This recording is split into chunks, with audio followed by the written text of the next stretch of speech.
दोस्तों जरा सोचिए, आप कोई बड़े खिलाड़ी हो और खेलते खेलते बीच मैदान में गिर जाएं और आपके प्राण निकल जाएं। वैसे ही मान लीजिए आप कोई बड़े नेता या अभिनेता हो और भाषण देते या परफॉर्म करते करते ही स्टेज पर अचानक आपका ऊपर का टिकट कट जाए तो आप सोच रहे होंगे थंबनेल और टाइटल में तो मरने के बाद जिंदा होने की बात लिखी है, फिर यहाँ मैं अचानक ऐसी मौत की बात क्यों कर रहा हूँ। पर दोस्तों, अगर हम पुनर्जन्म वाली थ्योरी को सच माने और आगे जो मैं इस वीडियो में बताने जा रहा हूँ वो सच हो जाएगा तो आने वाले भविष्य में ऐसी घटनाएं आम हो जाएंगी। घणो घणो वेलकम आपका दोस्तों।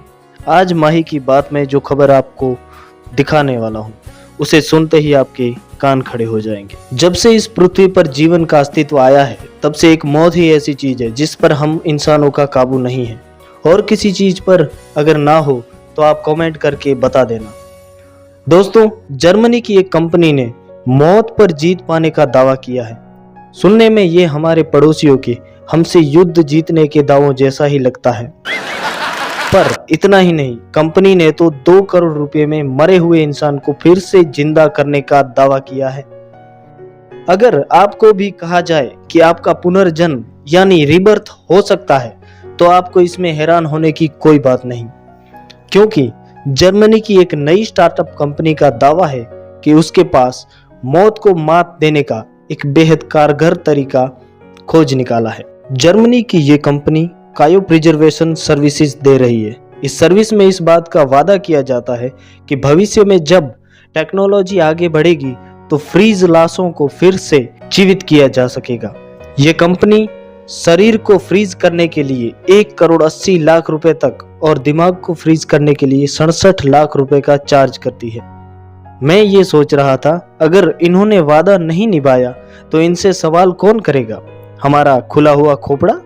बात तो सही है। खैर चलिए जानते हैं एक डेड बॉडी यानी लाश को फ्रीज करने का प्रोसेस क्या है। इस जर्मन कंपनी का दावा है कि जब किसी शख्स की मौत हो जाती है तो यूरोपीय देशों में उसकी लाश को लिक्विड नाइट्रोजन में भरकर 198 डिग्री सेंटीग्रेड तक ठंडा किया जाता है, जिसकी वजह से शरीर में होने वाली डीकम्पोजिशन हमेशा के लिए रुक जाता है, यानी कि बॉडी सड़ेगी या गलेगी नहीं।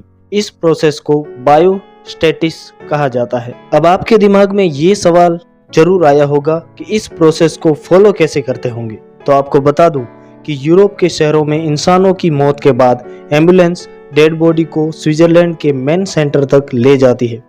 इसके बाद डेड बॉडी को एक स्टील कंटेनर में लिक्विड नाइट्रोजन भरकर 10 दिनों तक रखा जाता है। जर्मनी की इस कंपनी ने मीडिया को ये बताया कि उनका विजन ऐसी दुनिया बनाना है जहां लोग चुन सके कि वो कब तक जीना चाहते हैं। अब तक इस कंपनी ने 6 लोग और 5 पालतू जानवरों का क्रायो प्रिजर्वेशन किया है।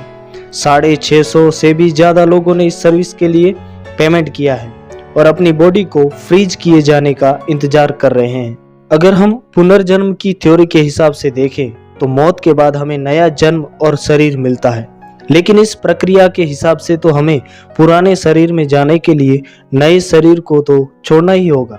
मतलब मौत के बाद जिंदा होने के लिए फिर से मरना पड़ेगा। हाँ, अगर हम पुनर्जन्म को माने तो।